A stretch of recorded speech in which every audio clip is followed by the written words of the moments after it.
Bueno, pues seguimos con la serie de charlas en la Maker Faire, el segundo día ya por la tarde. La charla que tenemos ahora es un poquito diferente que las que hemos tenido previamente, porque a pesar de que también vamos a hablar de impresión 3D y de fabricación digital, hoy que está Alessandro con nosotros, vamos a hablar un poco sobre toda la perspectiva más de lo que es el open source y la fabricación digital dentro del mundo maker. Tener a Alessandro aquí pues es casi un honor para la Maker Faire, porque es una de las personas que organiza el contenido de la Maker Faire en Roma, es como el curatore, ¿no? Y luego, bueno, por eso es una pata, y luego por otra parte, la parte importante es que Alessandro es el creador de un software de diseño de impresión 3D que es how do you pronounce that?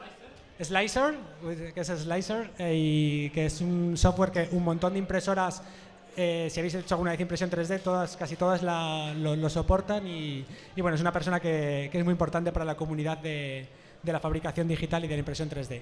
Así que, bueno, sin más, doy la palabra a Alessandro. Va a hacer la presentación en inglés. Si alguien tiene algún problema con la comprensión del inglés, nos lo decís y hacemos la traducción simultánea, ¿vale? Así que, grazie Alessandro. Does she have a microphone? Okay, so people know how to use to listen.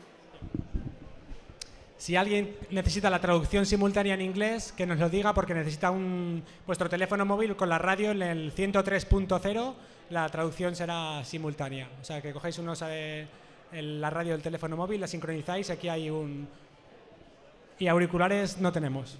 Lo único que tiene que ser que los tengáis vosotros o no hay por ahí, ¿no? Vale, luego, bueno, él lo va a hacer el italiano y el español y el inglés, o sea, están ahí como cercanos, así que si tenéis alguna duda luego y queréis hacer alguna pregunta en castellano, está Sara para recoger vuestra pregunta o daros alguna explicación más personalizada, ¿vale? Así que, bueno, empezamos. Okay, thank you. Hello, I hope I will be clear enough for you to understand. I come from Rome and I will spend a couple words about me before. My background is architecture, so I basically work in an architectural firm in Rome, and actually this is the kind of thing I work on usually. I have a background of lighting design for shows, but when I was about 18 years old, I started a couple startups in technology while I was studying architecture. So I have a mixed background in architecture and computer software programming. My role in the maker world is mainly tied to Slicer. Slicer is the open source software I've been working on since year I don't remember. It's been 5 years. And I also am a co-founder of a makerspace in Rome, the first makerspace in Rome, very small space, but very active. And part of my time is devoted to Maker Faire Rome. Maker Faire Rome is the second largest maker fair in the world, taking place in October. And this year we had 110,000 visitors. So my job there is to select all the makers, invite and find cool projects to show. Oh yeah, this is the map of this year. But anyway, I've been directing the Make in Italy Foundation in Italy, the foundation coordinating the Fab Labs in Italy just for 1 year. Then I decided to go back doing projects rather than coordinating a foundation. So I'm going to share a few thoughts with you. Basically, I love makers, whatever they do. I love their philosophy. I love the maker culture, which is an expression I prefer over maker movement, because it's not an organized movement. I also love open source.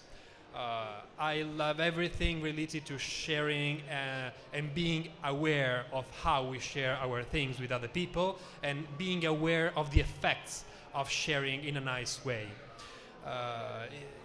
Among all the things of the maker culture, and there would be many more in here, this is one thing I always enjoyed more than the others: making tools. Because makers make tools for themselves. Makers, it's a long story. We made our own tools for making our other tools and for building a society or building our objects. If we wanted to draw the process of going from a problem to a solution, for a maker, that's not this linear. I love how a maker has a problem and it starts from learning new things about how to solve that problem, Googling, talking to other people, and then trying a solution, because a maker knows it's a game, and in a game you play, you know you can fail, but failing is part of the game. And you talk to other people, you get inspiration, and you realize, oh, I need a new tool for this. Okay, so let's stop my project, I will make this new tool, then I will back to my project. Oh, but the tool needs to get better, so I'll put more time on the tool. And then, okay, but other people may need this tool, so I'm going to publish this thing, and okay, let's go back to the original problem. I can use this tool, and oh, it doesn't work. Okay, but oh, I can make another tool for this, and it's a very good idea. Then you find another project to work on with your tool, and then you get lost, and you look for other problems to solve, and you go around. Okay, eventually you will get to the solution. Makers do find a solution, but they learned a lot of things. They met a lot of new people. They have more tools in their lab. So this is why I love how makers make their own tools, because they find solutions and they also are able to do other things. There are tools, and there is another special kind of tools. Those tools that enable things that were not possible before. Basically, it's a matter of enabling other people to do things they don't have the skills for. Examples of enabling tools in the maker culture are, of course, 3D printing, Arduino and all the prototyping boards of electronics, laser cutter, and a few others. These are just examples. But laser cutters already existed. So basically the new things makers built for themselves are these two. And these two happen to be not just commercial tools or tools made available on the market. Do you all understand me? Am I going too fast? Am I speaking to strict English? If anyone needs, they can raise hand and... Okay, there is Sarah available for any translation. Okay. So these two tools are special because they are both open source hardware. And I'm going into this later. I want to talk about how I think that digital fabrication is really tied to open source culture. For a maker, building a 3D printer, building your own 3D printer is several things. Is a project, is your first project. Is a tool for making other project. It's a learning experience because it's a machine where many people learn electronics for the first time, mechanics for the first time, software for the first time, Arduino for the first time, soldering for the first time. It was my case, for example.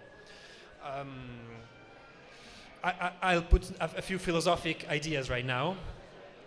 Try not to get you too bored about this, but fabrication, simplifying, has always been thought about energy and matter.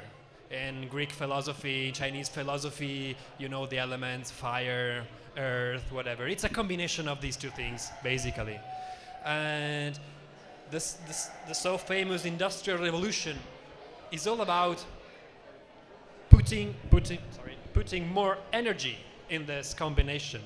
So fabrication, even after the Industrial Revolution, was about energy and matter to transform. Just a bit more energy, but still the same combination. Then, this man, I'm sure you don't recognize the face, but he's very important in our story. Norbert Wiener, 1949, the father of cybernetics. He said one thing. We have another element. We have information. And Greek philosophers didn't think about information. He said information is a distinct entity from matter and energy. it's another thing we put into the equation. So this is why, starting from that moment on, we think about fabrication in terms of energy, matter, and information we put into the result. We could simplify the thing, and we have a first step: hand fabrication. All the three things are directly controlled by the human operator, moving the tool and transforming the matter and thinking how the process has to work. Then we could think about a second step: machine fabrication. What do machine do? Machine works on energy and transforming the matter, but still under the direct guidance of a human controlling the process. This is where digital fabrication comes. The machine does all the three things. The machine also has the notion, the control of information. The human designs the intersection and the combination of these three things. So is automation the same thing as digital fabrication? If we think about factories with robotic arms building cars, is that digital fabrication? Actually, no, that's automation. Automation means to program a machine to do a single job in a repeated way. The same thing. It's like scripting a movement. Then you want to fabricate something else, you program that system, that machine, to do another process. Still, the information is controlled by the humans. Digital fabrication is another thing. So this is why now many people talk about Industry 4.0 and a few other buzzwords. But the idea is actually to put information inside the industrial processes. Okay, you have the space now. It was a bit bored, so I wanted to look just a completely unrelated comic just to bring your attention back. Okay, thank you. This was probably the first digital fabrication machine. The Jacquard Loom. It was a machine for making textiles controlled by perforated boards. Don't ask me exactly how this works, but anyway, these boards are brought into a place where they actually control the drawing of these textiles. This is the first machine which is universal. It's generic. It's not made for a single work. It's not the human who decides the drawing during the process, but the machine is programmed, so you just change the information. The machine can do everything. The story continues at MIT.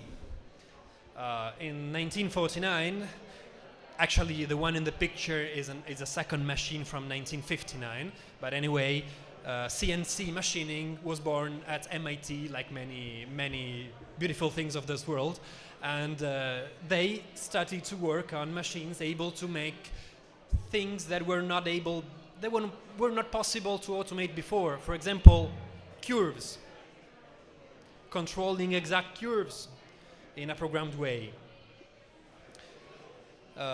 G-code, if you operate a 3D printer, you're familiar with the G-code format, which are the instructions controlling the machine. G-code is not a very new thing. G-code was born in 1958. Did you know this? It's a very old language. It's about 60 years. So I know you are very touched by this. Okay, so back to energy, matter, information. This is CNC. This is where the story begins of CNC machining. What about digital fabrication? There is one step beyond. Digital fabrication is where we are aware that information is the most important thing in this process. It's putting the stress of information, which is making a machine which is able to make an object even with a bad machine. I will show you an example. This is a 3D printer I love. Because with good design, good ideas, sharing, and flexible components and a lot of good software, you can obtain good results also from a crappy machine. This is another example. You might have seen this project from Africa, building 3D printers from scratch, from rubbish, and they have a lot of our technological rubbish in there. Another example is bad auto leveling.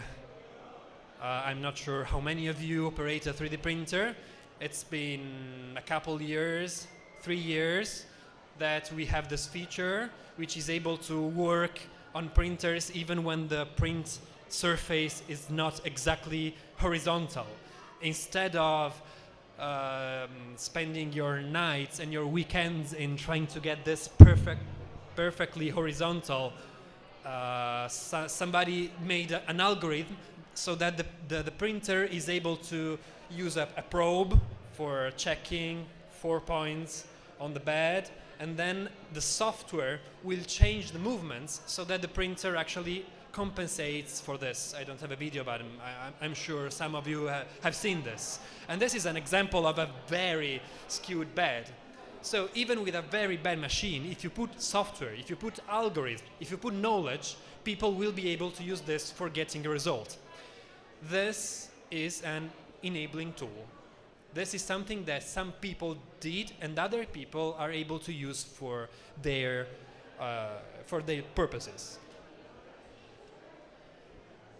So what about open source in all this story?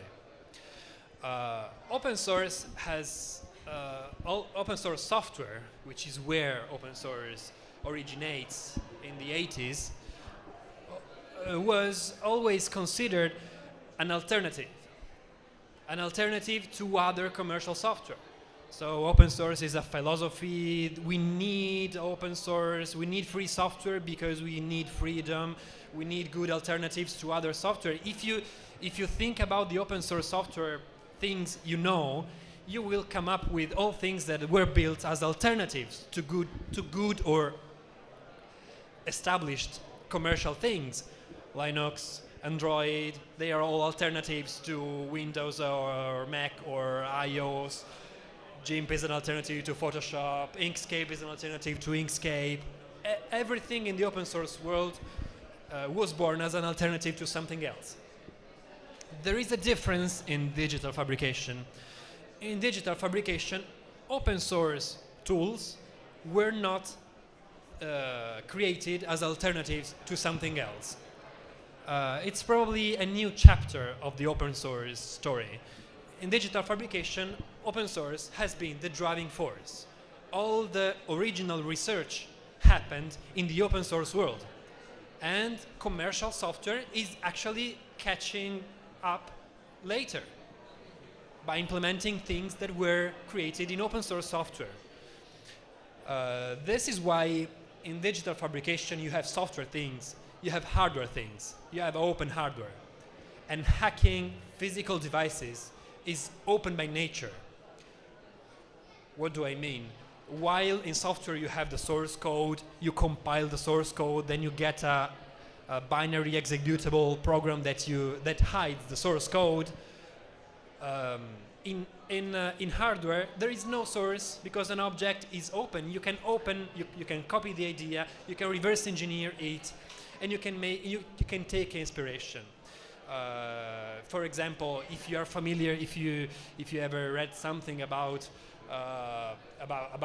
China, the electronics culture in China, you will know that their ability to copy things has deep roots in their culture because they don't put value into intellectual property, but they put value into Shanzhai, they call this art of copying things. And in their electronics market, huge places with a lot of things happening inside, people are actually copying things regardless of intellectual properties. So that's a sort of open source hardware, de facto, without licenses, without conventions. And by the way, all the efforts made for creating licenses for open source hardware actually brought nowhere, because all of our hardware projects use Creative Commons, use GPL, but none of the open source hardware licenses dealing with documentation, dealing with layers. So hacking on hardware is more direct.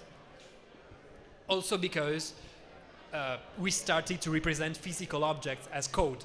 So we are bringing hardware to be code. Okay, I see your face again like this. Yeah, sorry. I had to talk about these things. So I will put another comic for laughing. Okay, this was not very good. Okay, sorry.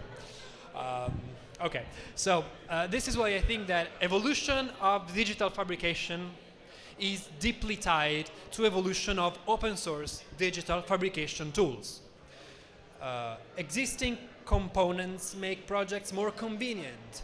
It's like, okay, I will make a stupid example. If you want to build your a house with bricks, you can make it if you find someone else who sells bricks. But if you had to make your own bricks before starting your house, probably you will not build a house with bricks, even though you could. But it's not convenient to make all the components. So makers actually wait. Maybe they have ideas, but they cannot make those ideas until some things that they don't have the skills for are created.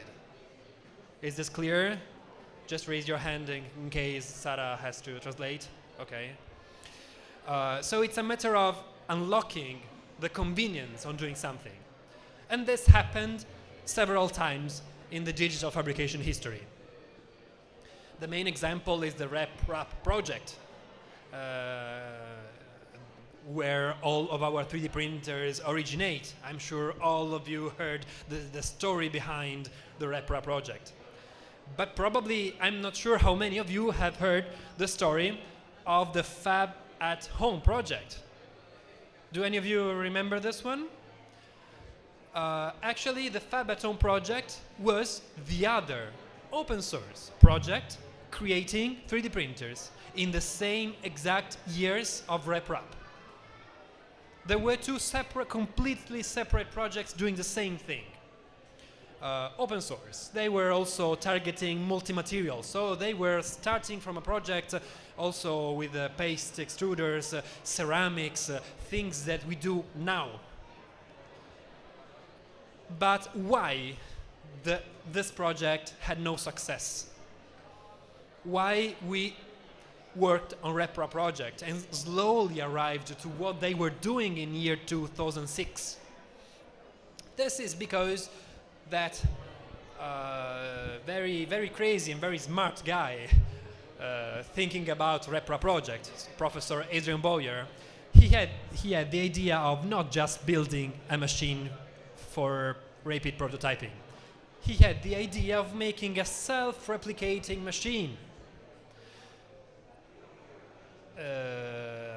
He says RepRap machines are able to replicate about 50% of their components. Humans are machines who are able to replicate 60% of their components. It's a matter of amino acids or something biological, something. Okay, this is just an excerpt of his thinking. You can Google for his videos for better explanation than mine. But his idea was that living organisms reproduce themselves while producing useful things for other organisms.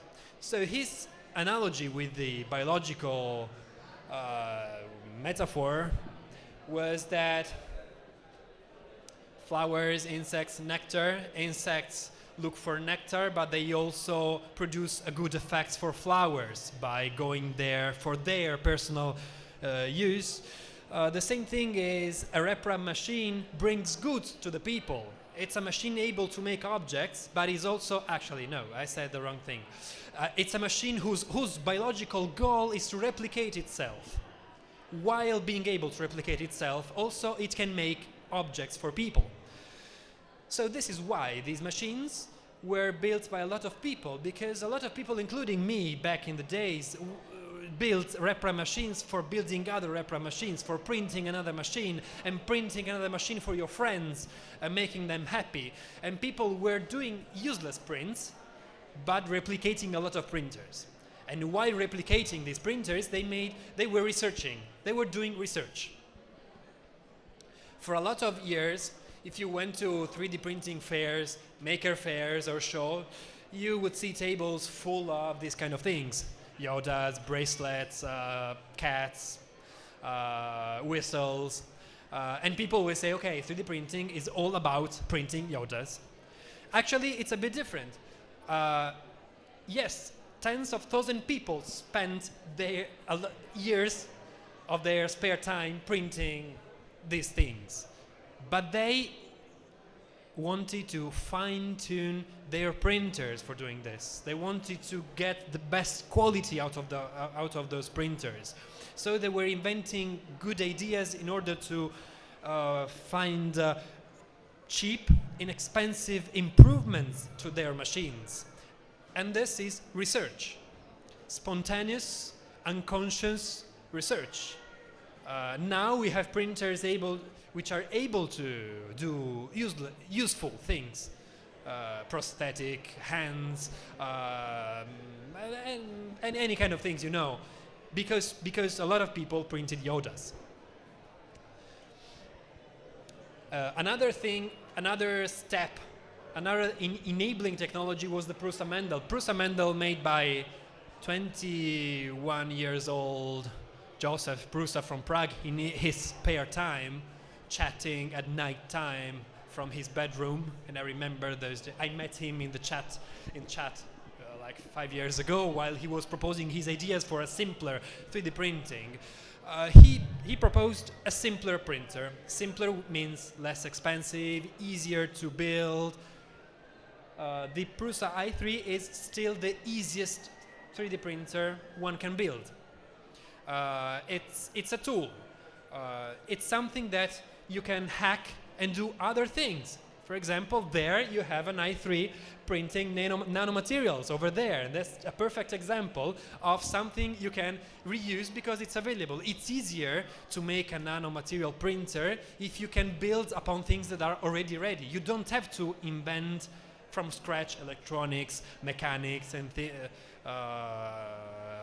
other solutions, because you can take something that is good enough. It's a platform. It's not a finished machine. It's a platform you can build other things. So this has been an enabling thing for many people. Also, when Joseph designed his first Mendel, having another shape,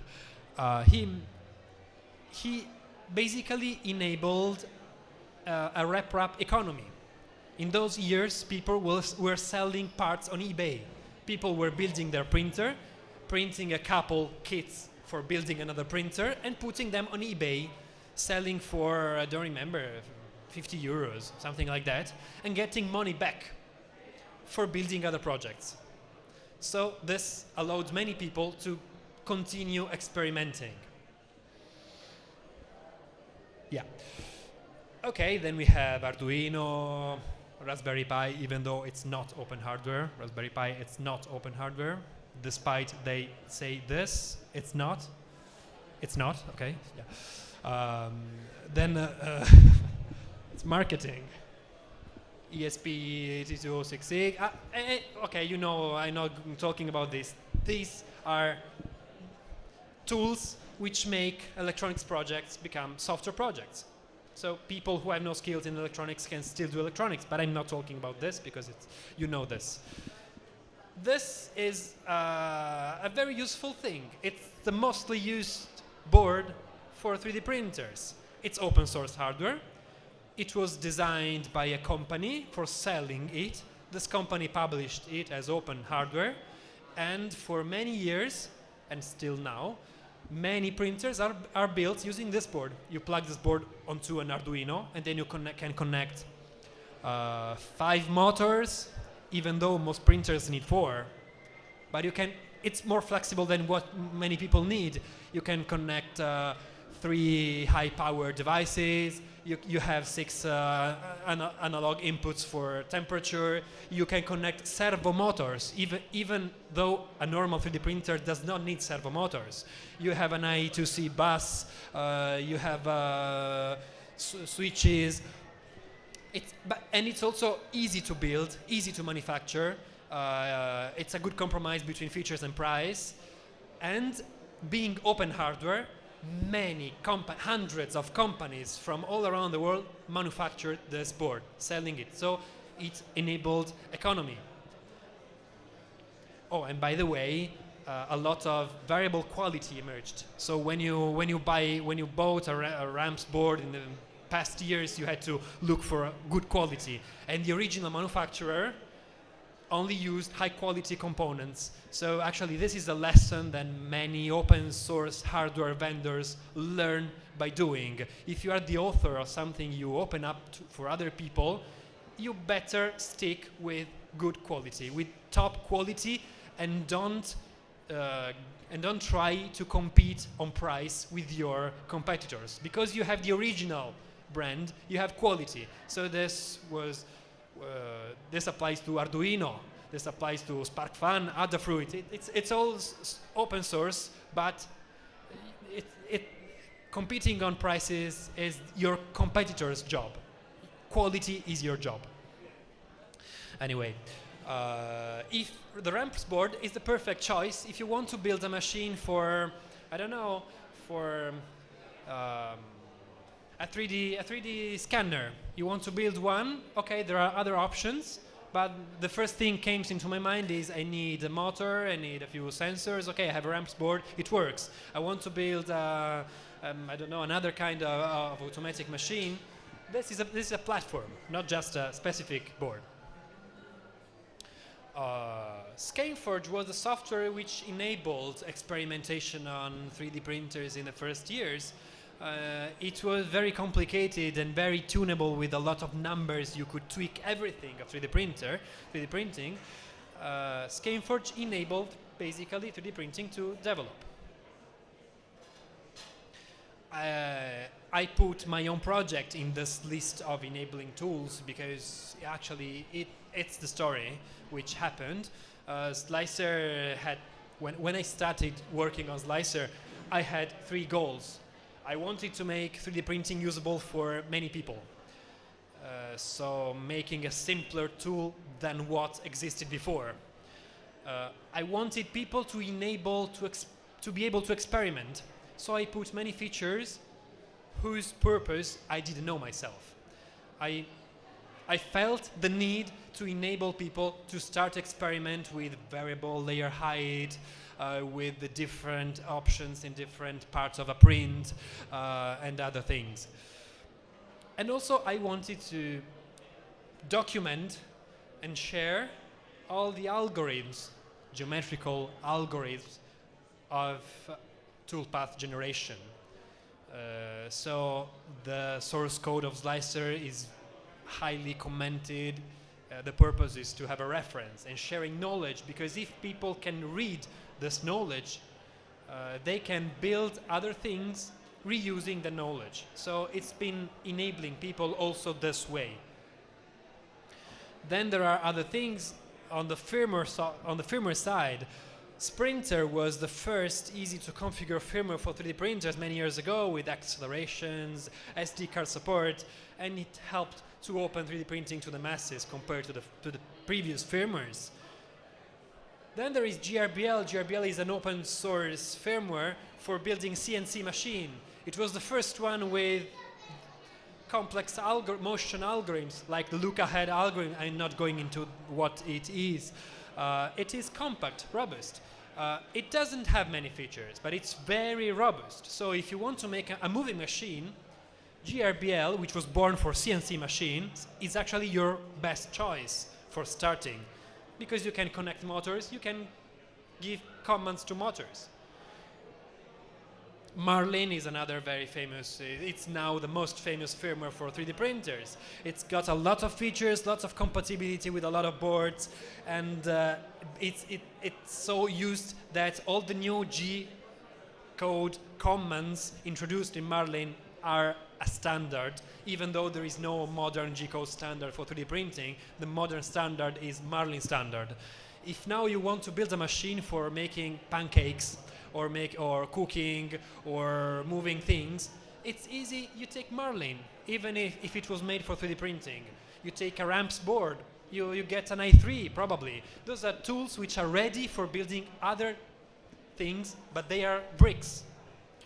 Another example is Pronterface. Pronterface is a very, very simple interface. Not even very beautiful, but very, very powerful for sending commands to these machines. You don't need many other options. You need your pancake machine, you just use Pronterface for the machine. You are able to build that machine without creating a new interface from scratch. And OpenSCAD, it's a CAD for designing objects by writing code. OpenSCAD actually enabled collaboration on hardware. While other people were debating on standards, licenses, and formats for documenting hardware, OpenSCAD solved the problem by offering people the ability to describe hardware as lines of code. So you can put them on GitHub, you can collaborate with patches, pull requests, all the patterns that were available for software. Okay, and this is the end of this small list of tools I think are enabling people to make other projects. I want to spend a couple words on, I wish I had another comic, but I don't have one more comic. It would be the right moment, but anyway, I want to spend a couple words about this thing. Not commercial. Many people don't know or have mixed feelings about open source and commercial software. Open source, it's not about making something not commercial. It's perfectly legal, accepted, ethically accepted to ask money for an open source project. There are a few licenses preventing commercial usage, notably Creative Commons and C. Actually, being able... Oh yeah, sorry. Oh, wow. Shall I start from the beginning? No. Not commercial licenses actually prevent other people from investing in improving your project. Most projects published on the internet with the non-commercial clause actually were not developed anymore because people and companies have no interest in putting efforts in that. So it's good to allow people to make money on your project because they will have sustainability, they will have a reason for working on your project. However, I think that nowadays there is a bit too much commercial pressure around digital fabrication. I think that as I tried to demonstrate in this talk, that digital fabrication was developed thanks to the evolution of open source tools. Now I see that there are not so many new open source tools being developed because there is an economy, there are companies, and if you make a tool, a long-term project, you think about how other companies will make profit from it. You will not have the motivation, and many people will just work on something that can be sold or can be directly transformed into a business idea. While I think this is normal, I mean, I have nothing about commercial usage of digital fabrication. I just want to stress that open source community put new ideas into digital fabrication, and then these ideas spread into the economy in companies. We need more open source now for creating new ideas, new machines, and let new companies actually profit from this. Because the economy of 3D printing is probably going to get full at some point. People will stop buying so many 3D printers at some point. But if there are new ideas born with the same convenience of 3D printers, companies will be able to sell them. And yeah, I'm going to stress this, we need more open source, but for many things there is a lot of work to do. For example, a lot of people now talk and work with robotic arms. You start to see robotic arms in many places. There is no open source software project for robotic arms still. So people do what they can using Grasshopper, using some tools for specific processes. There is no large project for addressing the usage of robotic arms.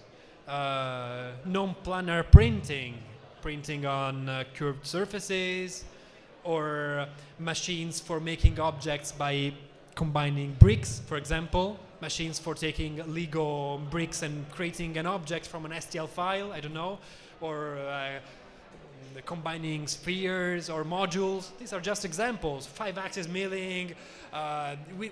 There are so many things that we would need, and so many new projects that could start, and many new economies that could be unlocked by this.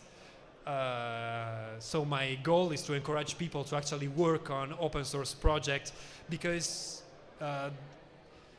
companies around digital fabrication, yes, they are probably doing research and development. My opinion is that they are doing research on what the market needs. So easy to use machines, certification for kids for using the printers, but the advance, the most of the advance comes from the open source part. I know this may sound a bit strong opinion, but I'm trying to share what I felt all the time working on Slicer. I put a new feature because I had the idea of a feature, but without knowing what people would do with that feature. I published the software, and then someone will start using the feature for something completely different. Bioprinting, pick and place, huge machines. And so unlocking abilities of people is something that still needs to be done a lot. How long did I go? Okay, 30 minutes. So I will stop here, and if you have any questions, I'm here for answering.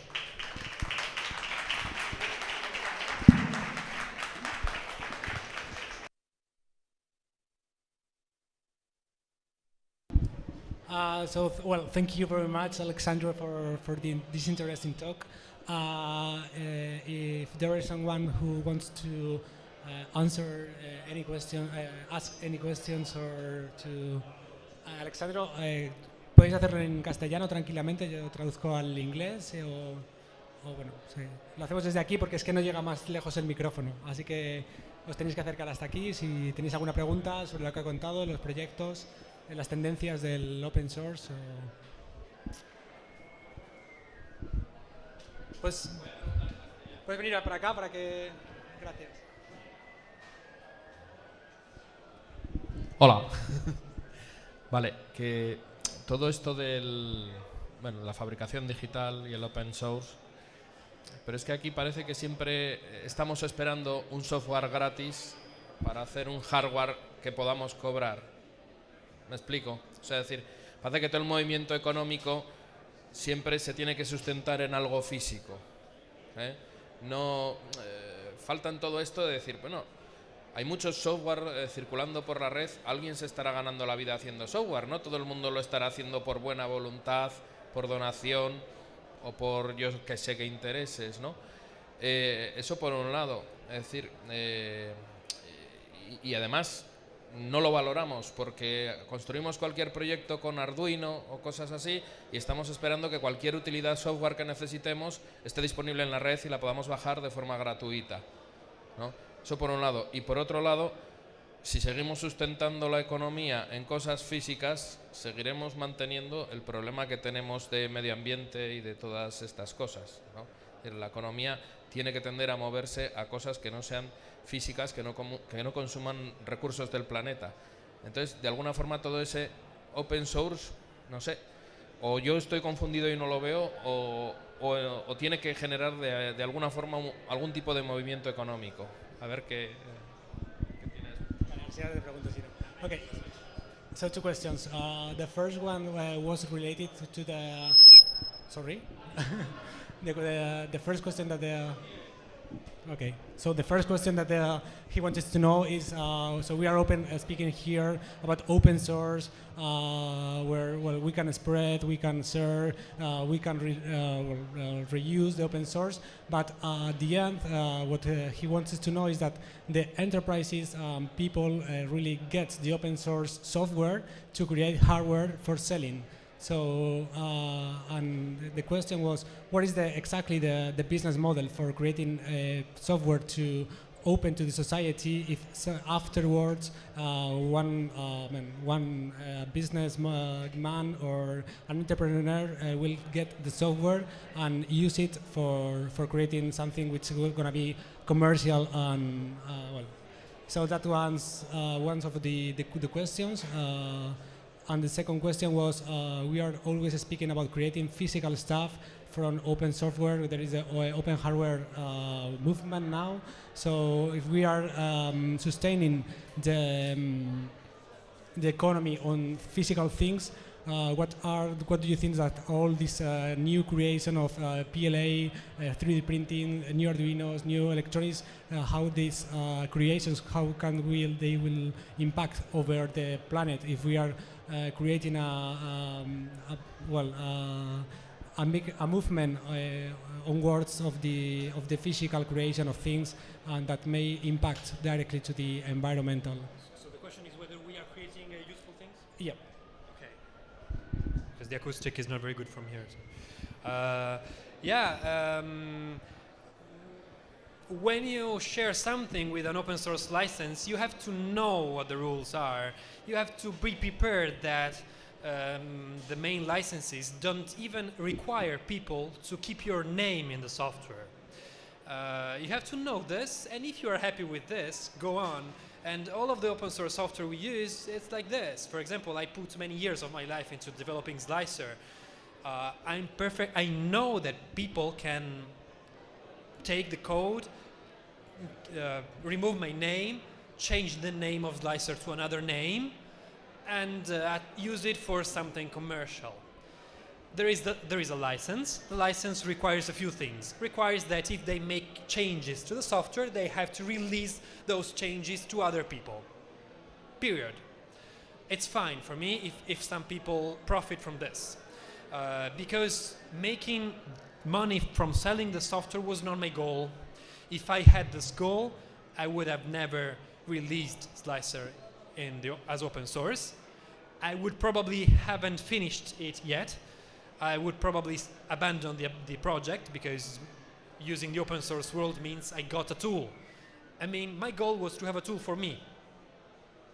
I made the tool for me by using collaboration with other people. So the business model around Slicer in particular, because every case is different, is that I wanted a tool for me. I could take some of my time into a research project because of my choices, because I have another job, because every situation is different. But I decided I could. Then I got donations from people. I started to get people every month selling me donations from 5 euros to 12 to 200 euros, saying, okay, thank you, I use Slicer, I want to say thank you, I use this for business, I sell parts printed, I want to give some money back to you. So I actually got a fixed salary every month with people selling donations. Then I got sponsors, companies making filaments, making printers, sending me money for continuing the project because Slicer was a critical thing for them. They wanted me to continue and not just wake up and say, okay, I'm bored, stop, I will move on something else. So actually, I eventually found a business model. Then I also got other opportunities. I started working for Maker Faire Rome, which is a job. I got other people asking me to make other software for other strange machines. So in my case, there is a way for making this sustainable.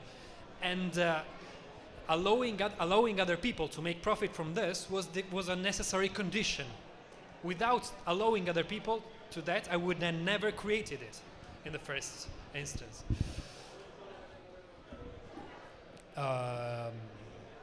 Okay, the answer could continue, but I think this is the core of the thing.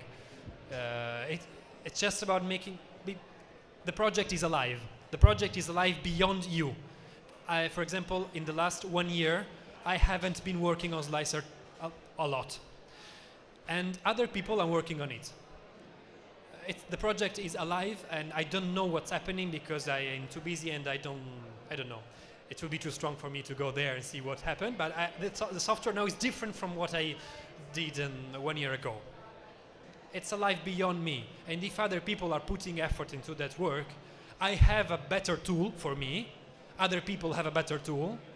Okay, it's not my merit, but still, my goal was not to be famous and rich, my goal was to have a good tool for me. Regarding the second part of the question, I'm not sure I got it right, but it's a bit wide. I keep seeing that many people are doing useful things. It's a bit difficult to identify the role of these technologies in useful processes. My experience from curating Maker Faire Rome is that the maker culture has a media environment where there are websites for makers, newsletters for makers, forums for makers, but many times the technologies we create are used in other contexts, in companies, in design firms, and in other situations which are outside of the maker world. So we don't even know where a 3D printer is used. So the media representation of what makers do and what maker technologies enable is limited on what is actually happening, because a lot is happening in sectors of normal life, economy, business, research, industry. It's just no large company is writing a blog post by saying, I used Marlin for printing the prototype of my new product. So I actually see that a lot is happening, a lot useful. I'm not sure this was a question, but anyway. Okay.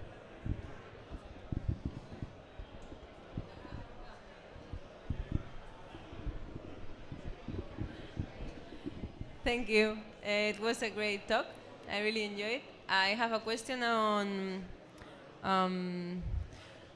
so all the companies that are sponsoring maker fairs around the world, especially like I suppose San Mateo and Rome or New York, do you think they share your thoughts? Like they realize that they are being fed by the open source and community, and that for the next step we also need more open source? Do you think they realize? And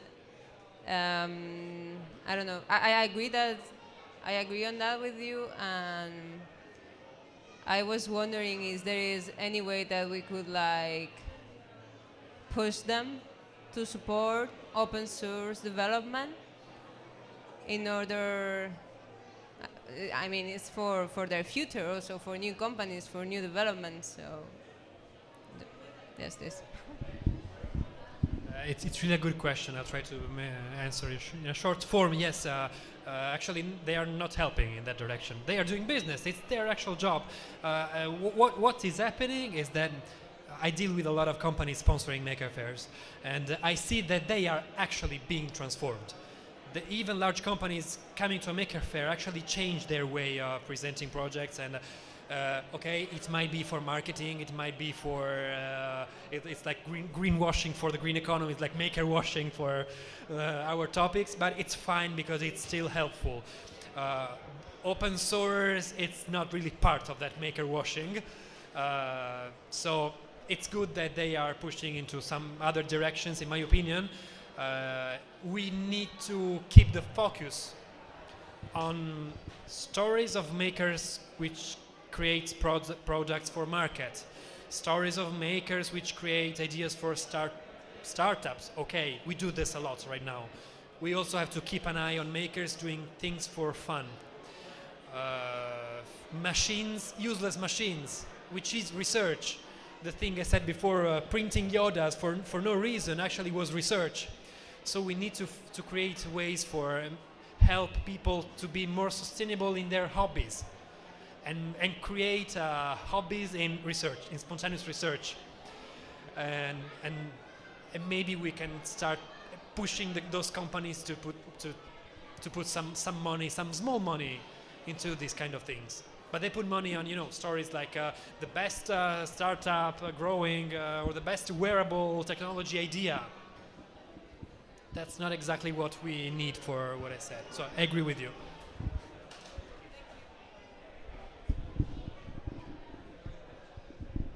First of all, thank you for Slicer because we use it a lot. And my question is more curiosity. I mean, you said that you are an architect. And did you know anything about programming, or you just learned it from scratch? Did you know about it? Okay, yeah, just that. Thank you. Yeah, I've been programming since I was a kid. I started to code at 7 years old, and then I continued. So it was a Okay. Okay. Well, thank you very much again, Alessandro. So we will get something like our 10-15 minutes after the next talk. We will give the announce of the whenever the talker will come here to the floor to give his talk. Thank you.